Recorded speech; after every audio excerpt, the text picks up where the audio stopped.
साथियों नमस्कार, मैं हूं डॉक्टर अजीत सिंह। हमारे YouTube चैनल पर आप सभी मित्रों का एक बार पुनः स्वागत है। साथियों, आज हम पॉलिटिकल साइंस विषय से संबंधित कुछ प्रश्न सॉल्व करेंगे। तो आइए समय को नष्ट न करते हुए हम अपने क्वेश्चन को सॉल्व करते हैं। साथियों, इसी क्रम में पहला क्वेश्चन है, फरवरी 1922 में असहयोग आंदोलन के अचानक स्थगित किए जाने पर निम्नांकित में से किसने यह टिप्पणी की? जब जन उत्साह अपनी चरम सीमा पर पहुंच रहा था, उस समय वापसी का आदेश देना एक राष्ट्रीय आपदा से कुछ भी कम नहीं था। Option A Motilal Nehru, option B Subhash Chandra Bose, option C R Das, option D Mohammad Ali. साथियों, जब असहयोग आंदोलन के स्थगन के संबंध में सुभाष चंद्र बोस जी ने कहा था, जब जन उत्साह अपनी चरम सीमा पर पहुंच रहा था, उस समय वापसी का आदेश देना एक राष्ट्रीय आपदा से कुछ भी कम नहीं था।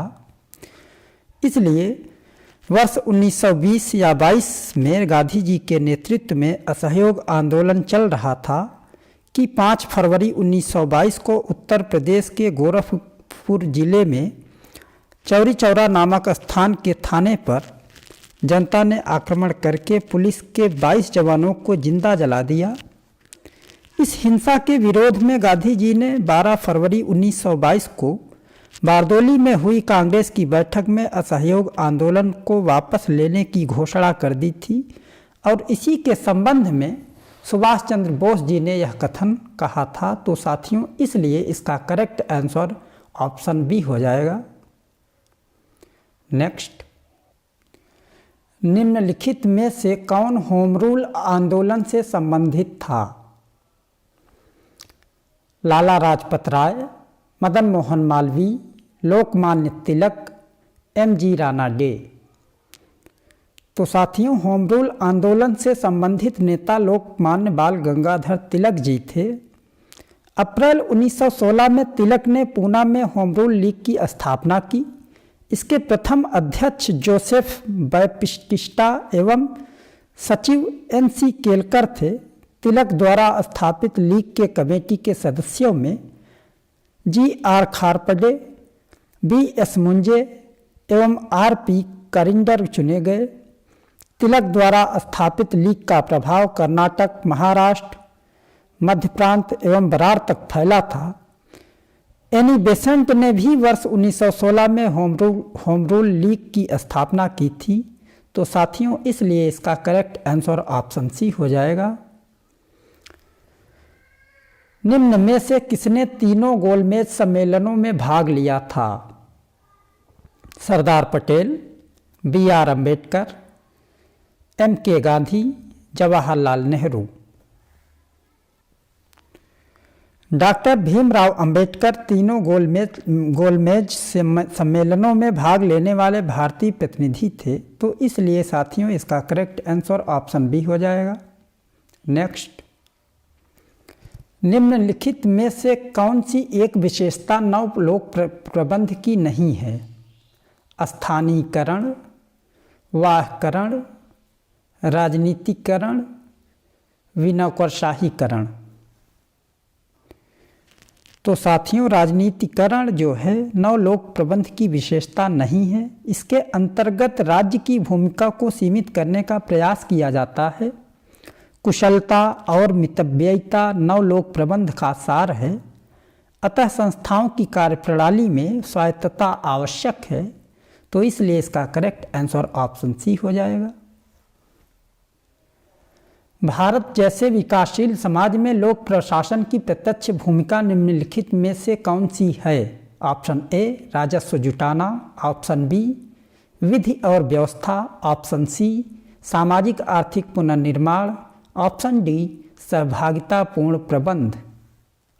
तो साथियों, भारत जैसे विकासशील समाज में लोक प्रशासन की प्रत्यक्ष भूमिका विधि और व्यवस्था से है, क्योंकि विकास संबंधी तथा उन्नत संबंधी कार्यों के लिए विधि एवं व्यवस्था से संबंधित पारस्परिक प्रशासन की है। तो इसलिए साथियों इसका करेक्ट आंसर ऑप्शन बी हो जाएगा।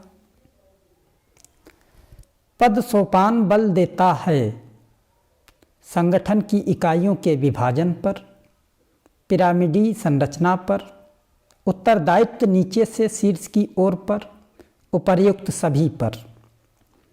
तो साथियों पद सोपान प्रश्न में दिए गए सभी तथ्यों पर बल देता है, क्योंकि पद सोपान के अंतर्गत संगठन में प्रशासनिक क्रियाकलापों को इकाइयों और उप इकाइयों में विभाजित कर दिया जाता है। साथ ही साथ में ये इकाइयाँ समाहित भी रहती हैं। इसमें संगठन का ढांचा पिरामिडी आकार का होता है और सर्वोच्च अधिकारी शीर्ष पर विराजमान रहता है।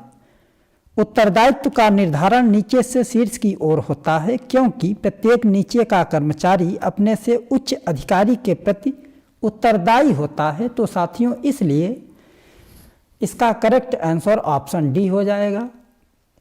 नेक्स्ट, प्रभाव दो कर्ताओं के मध्य एक संबंध है जिसमें एक कर्ता किसी दूसरे कर्ता को वह कार्य करने के लिए उत्प्रेरित करता है जिसे वह अन्यथा निष्पादित नहीं करता। प्रभाव की यह परिभाषा किसकी है?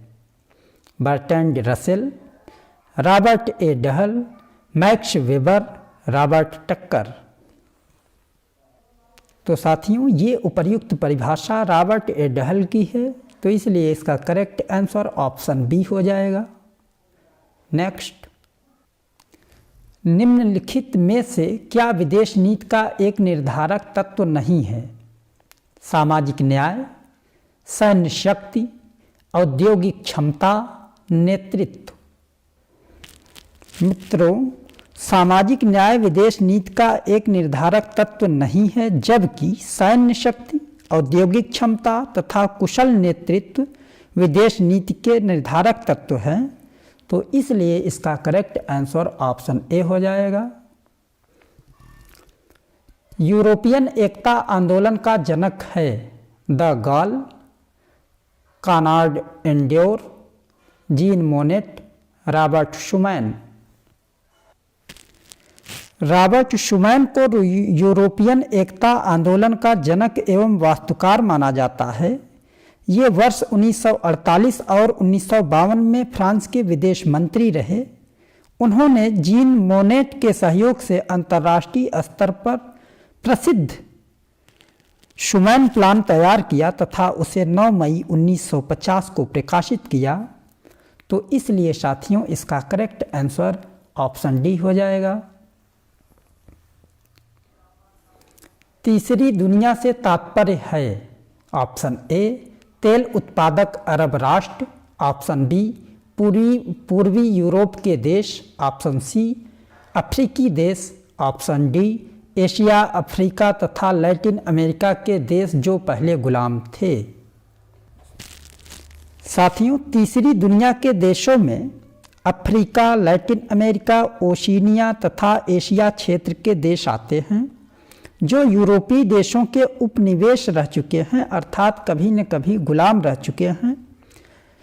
इनमें तटस्थ तथा गुटनिरपेक्ष देश शामिल भी हैं। तीसरी दुनिया शब्द का सर्वप्रथम प्रयोग फ्रांसीसी जननांकीविद, मानवशास्त्री एवं इतिहासकार अल्फ्रेड सावी ने फ्रांसीसी पत्रिका एल ऑब्जर्वियर में अपने एक प्रकाशित लेख में 14 अगस्त 1952 को किया। पहली दुनिया के देशों में संयुक्त राज्य अमेरिका, ब्रिटेन तथा उनके गठबंधन देश तथा दूसरी दुनिया में सोवियत संघ, चीन तथा उनके गठबंधन देश शामिल हैं। तो इसलिए साथियों इसका करेक्ट आंसर ऑप्शन डी हो जाएगा। नेक्स्ट, सौदेबाजी सिद्धांत का आधार है संधिवार्ता, राष्ट्रीय हित, युद्ध, संघर्ष। अंतर्राष्ट्रीय राजनीति में सौदेबाजी का सिद्धांत संधिवार्ता पर आधारित है। इसके अंतर्गत दो पक्षों के पारस्परिक संबंध अधिकतम लाभ और न्यूनतम हानि के सिद्धांत पर कार्य करते हैं। तो इसलिए इसका करेक्ट आंसर ऑप्शन ए हो जाएगा। वार्सा पैक्ट समाप्त हुआ जुलाई 1990 में, जुलाई 1991 में, अगस्त 1990 में, उपर्युक्त में से किसी में भी नहीं। साथियों, वार्सा पैक्ट 1991 में समाप्त हुआ था, तो इसलिए इसका करेक्ट आंसर ऑप्शन बी हो जाएगा, क्योंकि हम जानते हैं कि 14 मई 1955 को सोवियत संघ ने वार्सा पैक्ट की स्थापना की थी। वार्सा पैक्ट नाटो का साम्यवादी प्रत्युत्तर था। इसका प्रधान कार्यालय मॉस्को में था। सोवियत संघ के अतिरिक्त इसके अन्य सदस्य अल्बानिया, बुल्गारिया, पूर्वी Germany, Czechoslovakia, Hungary, Poland, Romania इत्यादि थे। इस पैक्ट के अनुच्छेद 4 में कहा गया कि किसी सदस्य पर आक्रमण होने पर सभी सदस्य सभी प्रकार की सहायता करेंगे। तो इसलिए साथियों इसका करेक्ट आंसर ऑप्शन बी हो जाएगा। नेक्स्ट साथियों, इस प्रश्न में एक कथन है और दूसरा कारण है। कथन दिया गया है, यह मानने के लिए कारण है कि राष्ट्र का युग अब समाप्ति की ओर है। कारण, राष्ट्रवाद के कारण नए राज्यों का जन्म, साम्राज्यों के विघटन और सीमाओं का पुनर्निर्धारण हुआ है। दिए गए विकल्पों से सही उत्तर चुनिए। साथियों, जिस प्रकार परिवार और समुदाय अपना अस्तित्व बनाए हुए हैं, उसी प्रकार राष्ट्र का अस्तित्व भी बना रहेगा। इस सभी संस्थाओं का संबंध भावनात्मक स्थिति से है, जिसे कभी समाप्त नहीं किया जा सकता। तो इसलिए साथियों दिए गए प्रश्न में कथन ए गलत है और कारण आर सही है। तो इसलिए इसका करेक्ट आंसर ऑप्शन डी हो जाएगा। जॉर्ज और कोहेन ने राष्ट्रीय हित की व्याख्या के 3 तत्वों में निम्न में से किसे शामिल नहीं किया? भौतिक जीविता, स्वाधीनता, आर्थिक निर्वाह, सुरक्षा। जॉर्ज और कोहेन ने राष्ट्रीय हित की व्याख्या के 3 तत्वों में सुरक्षा को शामिल नहीं किया। इसमें भौतिक जीविता, स्वाधीनता और आर्थिक निर्वाह को शामिल करते हुए उन्हें अलघुकरणीय राष्ट्रीय हित माना था। इसलिए साथियों इसका करेक्ट आंसर ऑप्शन डी हो जाएगा। नेक्स्ट, निम्नांकित में से कौन सा लोकमत से संबंधित नहीं है? यह समुदाय हित के लिए प्रबंध है, यह अल्पसंख्यक हित के लिए प्रबंध है, यह नागरिक समाज के हित के लिए प्रबंध है, यह सामान्य जनता के हित के लिए प्रबंध है। तो साथियों ऑप्शन बी, यह अल्पसंख्यक हित के लिए प्रबंध है, यह लोकमत से संबंधित नहीं है, क्योंकि लोकतांत्रिक शासन प्रणाली में सामाजिक जीवन के विभिन्न संगठनों की अंतःक्रिया चलती रहती है। कुछ संगठन सार्वजनिक हितों के प्रतिकूल आचरण में संलग्न हो जाते हैं। ऐसे कार्यों में सशक्त रोक केवल लोकमत ही लगा सकता है। अल्पसंख्यक हित संकीर्णता पर आधारित है, जबकि लोकमत व्यापक दृष्टिकोण से मसले पर विचार करते हुए अपना दृष्टिकोण बनाता है। इसलिए इसका करेक्ट आंसर ऑप्शन बी हो जाएगा। नेक्स्ट, निम्नलिखित देशों में से किसमें दबाव समूह सर्वाधिक सक्रिय हैं? ब्रिटेन, ऑस्ट्रेलिया, संयुक्त राज्य अमेरिका, भारतवर्ष। तो साथियों दलीय व्यवस्था तथा निर्वाचन व्यवस्था के मध्य सहसंबंध स्थापित करने का प्रयास फ्रांसीसी राजनीतिक विचारक मॉरिस डुरवर्जर ने किया है। उन्होंने अपनी चर्चित कृति पॉलिटिकल पार्टीज में राजनीतिक दलों की उत्पत्ति के बारे में विस्तार से वर्णन किया है।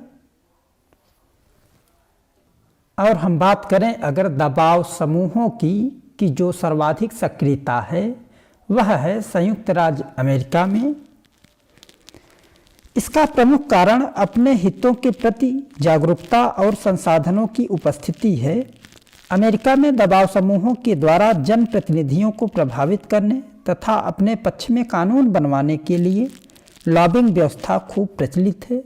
तो इसलिए इसका करेक्ट आंसर ऑप्शन सी हो जाएगा। Next,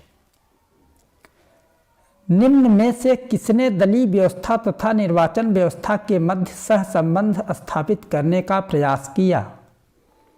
H.J. Laski, M. डूरबर्जर, H.M. फाइनर, Lord Bryce. तो साथियों, दलीय व्यवस्था और निर्वाचन व्यवस्था के मध्य सहसंबंध स्थापित करने का प्रयास M. डूरबर्जर ने किया। निम्न में कौन निर्गुट आंदोलन का संस्थापक नहीं था?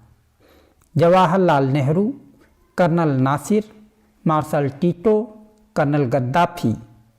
तो साथियों, निर्गुट आंदोलन में 3 व्यक्ति शामिल थे, नेहरू, नासिर, टीटो, अर्थात कर्नल गद्दाफी निर्गुट आंदोलन का संस्थापक सदस्य नहीं था। तो इसलिए साथियों, इसका करेक्ट आंसर ऑप्शन डी हो जाएगा। भारत एक गणतंत्रात्मक राज्य है क्योंकि उसमें राज्याध्यक्ष निर्वाचित किया जाता है। यह कई राज्यों तथा संघ शासित क्षेत्रों का यूनियन है। ऑप्शन सी, ए और बी दोनों, ऑप्शन डी उपर्युक्त में से कोई नहीं। तो साथियों, भारत एक गणतंत्रात्मक राज्य है क्योंकि उसमें राष्ट्राध्यक्ष निर्वाचित किया जाता है। गणतंत्र का आशय है कि राष्ट्र का प्रधान निर्वाचित और उसका निर्वाचन प्रत्यक्ष अथवा परोक्ष दोनों रूप से हो सकता है, अर्थात राष्ट्राध्यक्ष का जो पद है वह वंशानुगत नहीं हो सकता गणतंत्र में। जिस प्रकार से ब्रिटेन के संविधान में संवैधानिक राजतंत्र को अपनाया गया है, उस प्रकार से साथियों भारतीय राजनीतिक व्यवस्था में गणतंत्र को अपनाया गया है। तो इसलिए साथियों, इसका करेक्ट आंसर ऑप्शन ए हो जाएगा। भारत में न्यायपालिका है स्वतंत्र, संसद के अधीन, राष्ट्रपति के अधीन, प्रधानमंत्री के अधीन। तो साथियों, भारत में न्यायपालिका स्वतंत्र है, अर्थात भारतीय संविधान एक स्वतंत्र न्यायपालिका की व्यवस्था करता है जो यह निश्चित करती है कि देश का शासन संविधान के प्रावधानों के अनुसार चलाया जा रहा है। न्यायपालिका नागरिकों की स्वतंत्रता और मौलिक अधिकारों के संरक्षक के रूप में कार्य करती है। यह राज्य सरकारों एवं केंद्र सरकार के अधिकार क्षेत्र की सीमाएं भी निश्चित करती है। तो साथियों, इस प्रकार से कहा जा सकता है कि भारतीय न्यायपालिका स्वतंत्र संस्था है, इसलिए इसका करेक्ट आंसर ऑप्शन ए हो जाएगा। नेक्स्ट, संविधान विहीन राज्य एक राज्य नहीं होगा बल्कि एक प्रकार की अराजकता की व्यवस्था होगी। यह कथन किसका है? अरस्तु, ब्राइस, जेलिनेक, डायसी। तो साथियों, यह कथन जेलिनेक महोदय का है। संविधान विहीन राज्य राज्य न होकर एक प्रकार की अराजकता होगी। उन्होंने इसका वर्णन अच्छे संविधान की आवश्यकता को रेखांकित करते हुए किया था। तो इसलिए साथियों, इसका करेक्ट आंसर ऑप्शन सी हो जाएगा। नेक्स्ट, त्रिशंकु संसद का तात्पर्य है संसद में 2 दलों का बहुमत, संसद में एक दल का बहुमत, संसद में 3 दलों का बहुमत, संसद में किसी दल का बहुमत नहीं। तो मित्रों, संसद अर्थात त्रिशंकु संसद का तात्पर्य संसद में किसी दल का बहुमत नहीं होने से है, अर्थात आम संसदीय चुनाव के पश्चात जब किसी भी राजनीतिक दल को स्पष्ट बहुमत प्राप्त नहीं होता है तो ऐसी स्थिति को त्रिशंकु या लटकती हुई संसद कहा जाता है। इसका परिणाम होता है चुनाव के पश्चात मिलीजुली अर्थात गठबंधन की सरकार या पुनः नए निर्वाचन की घोषणा, यह लोकतंत्र के लिए अच्छा नहीं माना जाता। तो इसलिए साथियों, इसका करेक्ट आंसर ऑप्शन डी, संसद में किसी दल का बहुमत नहीं। तो साथियों, ये रही आज की वीडियो में पॉलिटिकल साइंस से संबंधित प्रश्न। मुझे आशा और उम्मीद दोनों है कि आज की क्लास आपको विशेष रूप से उपयोगी सिद्ध होगी। तो साथियों, अगर अभी भी आपने हमारे चैनल को सब्सक्राइब न किया हो तो please I request you, please subscribe my channel. इन्हीं शब्दों के साथ आज की क्लास यहीं पर समाप्त की जाती है। यदि आपको किसी भी समस्या का समाधान चाहिए तो हमारे दिए गए कॉन्टैक्ट नंबर पर आप संपर्क करें, व्हाट्सएप करें। आपका सल्यूशन निश्चित रूप से आपको प्रदान किया जाएगा। Thank you.